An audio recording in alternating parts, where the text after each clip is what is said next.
जय श्री कृष्ण। स्नान, दीपदान, तुलसी के पौधे लगाना और सींचना, भूमि पर शयन करना, ब्रह्मचर्य का पालन करना, भगवान श्री हरि विष्णु के नामों का जप करना और पुराणों का श्रवण करना।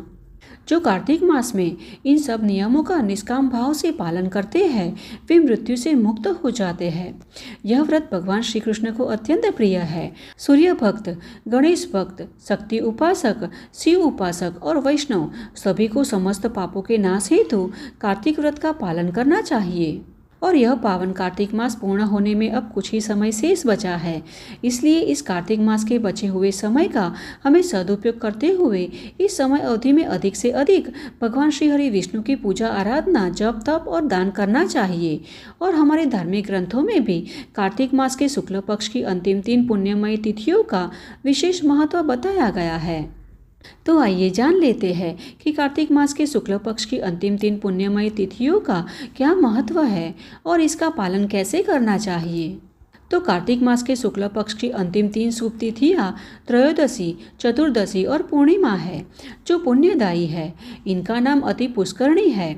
ये समस्त पापों का हरण करने वाली है और जो मनुष्य संपूर्ण कार्तिक मास में स्नान करता है उसे इन तिथियों में स्नान करने से पूर्ण फल की प्राप्ति होती है। त्रयोदशी के दिन सभी वेद प्राणियों को पवित्र करते हैं। चतुर्दशी को यज्ञ और देवता सभी प्राणियों को पवित्र करते हैं तथा पूर्णिमा को भगवान श्री हरि विष्णु द्वारा स्थापित सभी उत्तम तीर्थ, ब्रह्मघाती और शराबी आदि सभी पापियों को पवित्र करते हैं।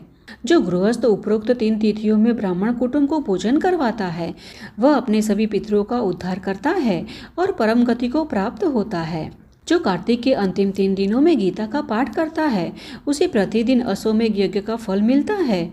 और जो मनुष्य इन 3 दिनों तक विष्णु सहस्त्र नामों का पाठ करता है वह जल में जिस प्रकार कमल के पत्ते लिप्त नहीं होते उसी प्रकार मनुष्य पापों से कभी लिप्त नहीं होता। ऐसा करने वाले कुछ लोग देवता बन जाते हैं और कुछ सिद्धि प्राप्त करते हैं। कार्तिक मास के अंतिम 3 दिनों में सभी पुण्यों का उदय होता है और इसमें भी पूर्णिमा का विशेष महत्व है। पूर्णिमा के दिन प्रातःकाल उठकर स्नानादि से निवृत्त होकर भगवान श्री हरि विष्णु का पूजन करना चाहिए। और कार्तिक पूर्णिमा के दिन भगवान के भक्त को बगीचे में या घर पर ही मंडप बनाना चाहिए।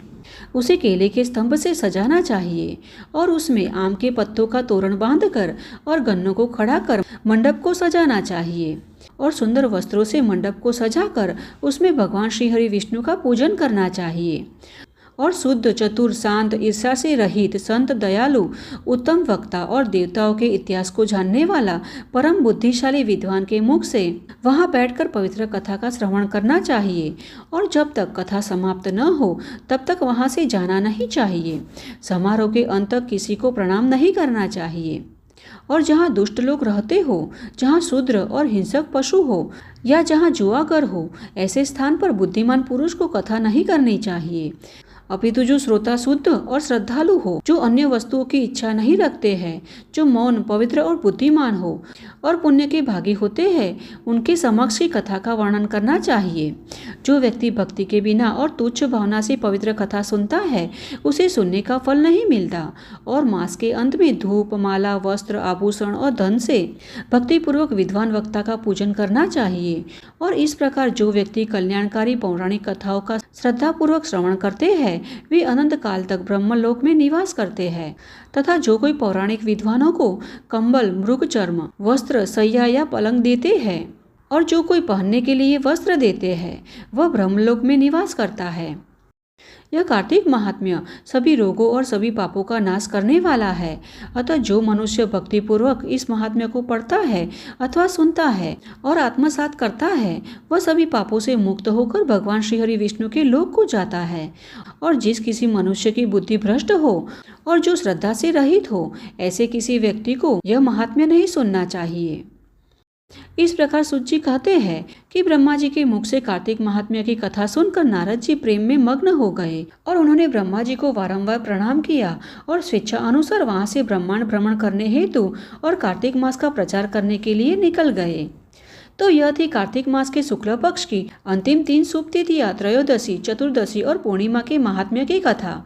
और हमें आशा है कि यह माहिती आपको अच्छी लगी होगी, तो इसे एक लाइक अवश्य कीजिएगा और अधिक से अधिक लोगों में इस वीडियो को शेयर भी कीजिएगा, जिससे कि उन्हें भी कार्तिक मास के अंतिम दिनों के महात्म्य के विषय में जानकारी प्राप्त हो सके और इन दिनों में भगवान श्री हरि विष्णु की पूजा आराधना कर उन्हें भी पुण्य फल की प्राप्ति हो सके।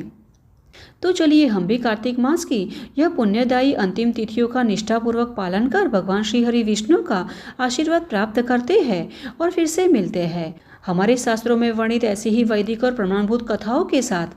तब तक के लिए जय श्री कृष्णा।